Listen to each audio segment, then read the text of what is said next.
दोस्तों, आज हम हिंदी के पाठ 3 लखनवी अंदाज के प्रश्न उत्तरों को करेंगे। तो पहला प्रश्न क्या है?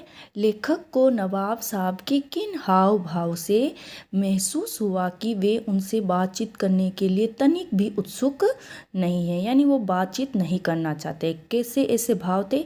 तो लेखक के अचानक डिब्बे में कूद पड़ने से नवाब साहब की आंखों में एकांत चिंतन में खलल पड़ जाता है, यानी खलल यानी विघ्न आ जाता है, कोई रुकावट आ जाती है।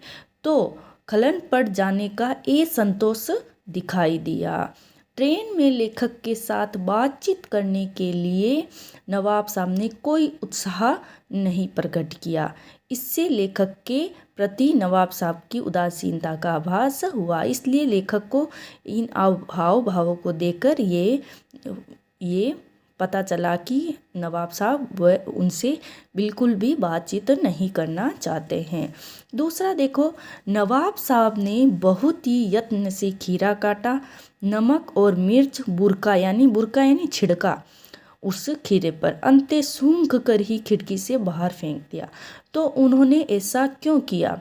उनका ऐसा करना उनके कैसे स्वभाव को इंगित किया? तो उन्होंने क्यों किया ऐसा? क्योंकि वो नवाब साहब क्या दिखाना चाहते थे? देखो, उत्तर देखेंगे तो पता चल जाएगा।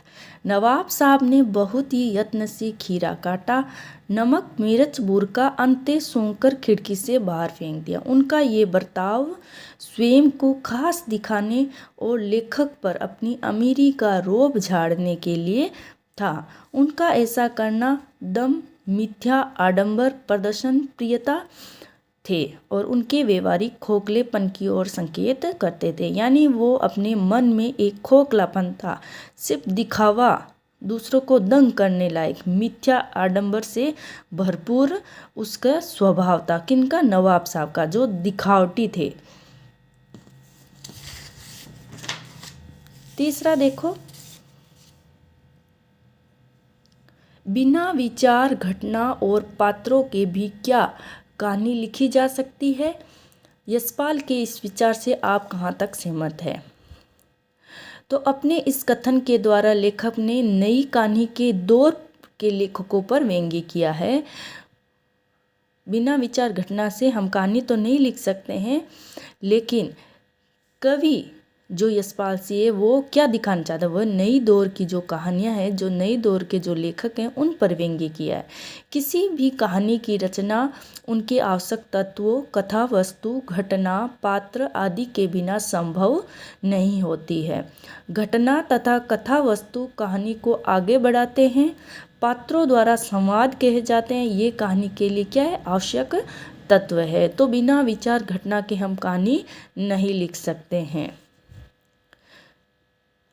चौथा देखो, आप इस निबंध को और क्या नाम देना चाहोगे? जो ये लिखा है निबंध, जो लखनवी अंदाज, इस निबंध को हम, इस कहानी को हम और क्या नाम दे सकते हैं? तो इस कहानी का नाम झूठी शान, झूठा दिखावा, नवाबी शान, ख्याली भोजन, हवाई बोझ भी नाम दे सकते हैं। झूठी शान, ये तो आपको पता है कि झूठी शान के लिए उसने खीरे को फेंक दिया। झूठा दिखावा, खीरे को फेंक दिया। नवाबी शान, मतलब वो दिखाना चाहता है कि हम नवाब हैं, तो अमीरी का रूप दिखाया। ख्याली भोजन यानी सूंघ कर फेंक दिया। हवाई भोजन, सब एक ही मतलब है, नाम अलग अलग है।